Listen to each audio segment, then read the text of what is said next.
Welcome to the special edition of the Global Exchange here on the Baltic Sea in St. Petersburg. We're going to have a healthy debate on the future of the emerging markets. We know over the last decade that Brazil, Russia, India, and China have together helped drive growth, especially over the last 5 years. But there's concern now that they're starting to falter. Let's see first where we've come from in the last decade of the BRICS. 10 years ago, a bold prediction was made. Brazil, Russia, India, and China would reshape the world economy. 4 countries to drive future global growth as the building blocks of a new world order.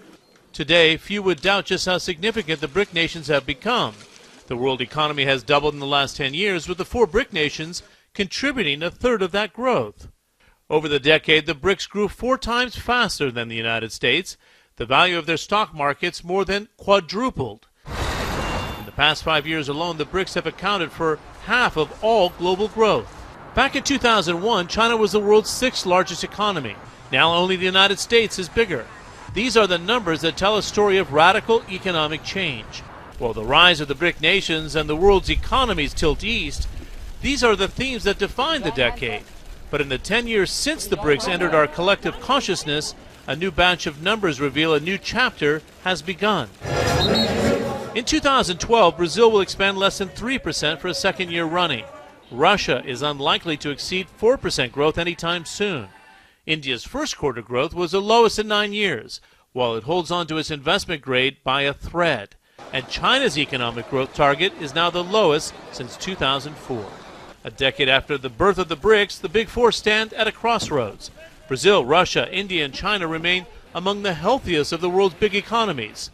But their meteoric rise has slowed as doubts over the management of their economies grow. How well they will withstand the damage wreaked by the euro crisis is now open to question. And for the first time in a decade, the BRIC acronym no longer stands for booming growth. Let's first and foremost introduce our panelists. We'll go from left to right here. Kirill Dmitriev is the CEO of the Russian Direct Investment Fund, which has had a very active St. Petersburg meeting here. Adi Godrej is the chairman of the Godrej Group, but also the president of the Confederation of Indian Industry. On his left is Klaus Kleinfeld, the chief executive officer and chairman of Alcoa, and they're joined by Dr. Jun Ma, who's the chief economist for Deutsche Bank in China. Gentlemen, it's nice to have you on the Global Exchange debate here in St. Petersburg. Kirill, it'd be interesting to start with you because your fund is relatively new to the marketplace. Are you looking, as you expand now and you see growth faltering a bit in the BRICS, to do more East-East cooperation, East-East partnerships to fuel growth in that sort of strategy?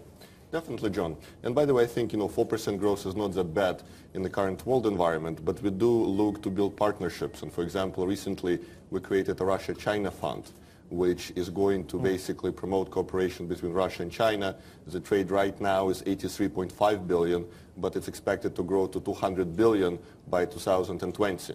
So we want to invest with China and build that relationship, but also invest with other economies that are developing and emerging, because we still believe that 4% growth is not that bad if you put it in the context of what's happening with some other countries. Klaus Kleinfeld, you've had to commit sizable funds overseas in search of growth. Do you have any sense of mild panic now that we've slowed down a little bit, or do we need to all take a step back and say, this is pretty decent growth, we should just continue to forge ahead? Well, in our industry, you invest in longer-term cycles, basically, and I think you really have to track back to understand and probably get a little bit of a calibration on what's going on today. What I call the mega trends are still very much there, and they are very substantially different from what we've seen in the past. I would say population growth. I mean, for me, the most fundamental thing that has happened last year was that the 7th billion inhabitant of this planet has been born, right? And if you look at the projections, which are usually pretty stable, people are clear that 1 billion more people will live on this planet most likely by 2025, and then we have another 1 billion very soon after that. That's a very new dynamic. Another new dynamic is many people are living in cities today, and cities require very different infrastructures. The projections are by 2025, more than 57% of the world's population is going to live in cities.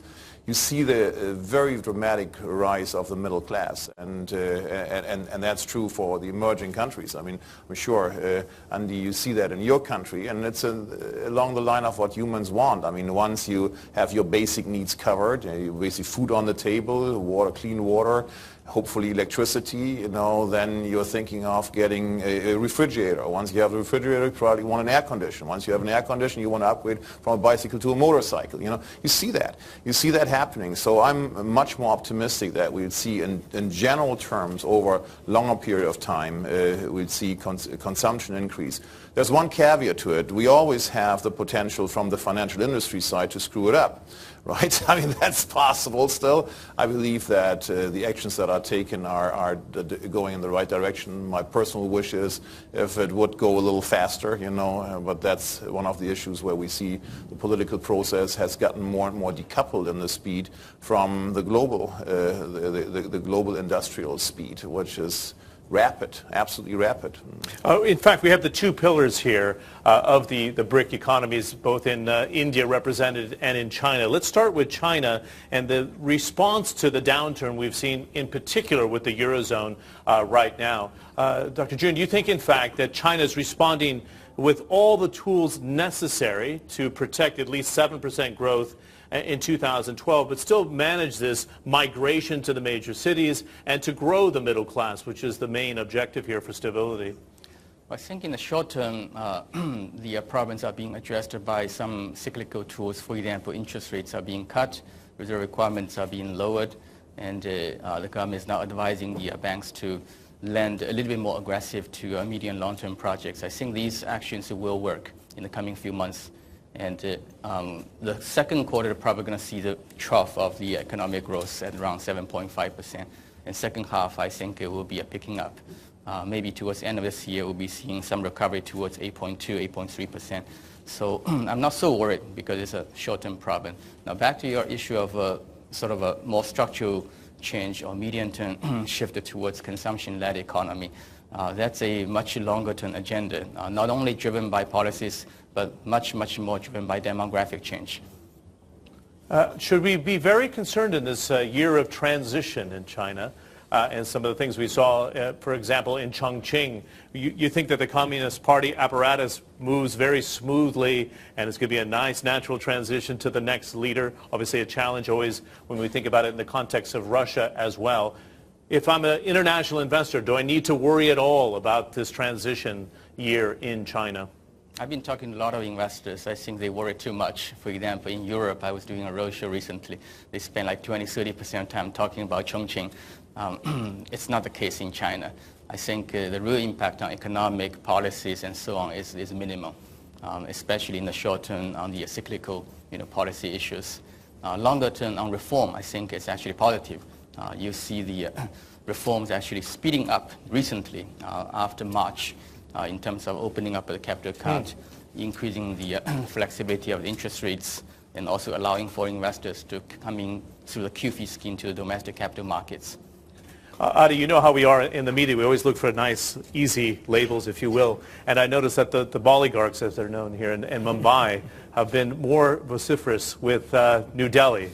They haven't been hesitating, particularly the CII, the big confederation. Are you frustrated by the lack of movement? It is the world's largest democracy, but the complaint from the business community is it can't respond in a very measured way like a China or a Russia right now. Is that a frustration you have? We are certainly concerned that the reform process has slowed down. So the CII theme for this year is to revive growth through reform and governance. We have many tools in India, so we could revive growth quite easily and quite rapidly. For example, our indirect tax reform, which is pending, called the goods and services tax, like a European VAT, it could add 1.5 to 2 percentage points to India's GDP growth, other things being equal. And we hope that it can become legislation by April 2013. There are many other reforms, such as opening up to more foreign direct investment, balancing our budgets better, reduce the fiscal deficit. Subsidies in certain cases like fuel and food have risen quite dramatically. So we expect that this reform process will move forward after our presidential election in July. And hopefully we could have say, the year 13-14, we could come back to a 9% growth rate. So the opportunities are big. We have the ammunition. We just haven't used it sufficiently. Adi Godrej on the unrealized potential of India. Well, that's a look at the first 10 years of the BRICS. When we come back, the next 10 years, as we explore the emerging markets on the global exchange in the special edition from St. Petersburg.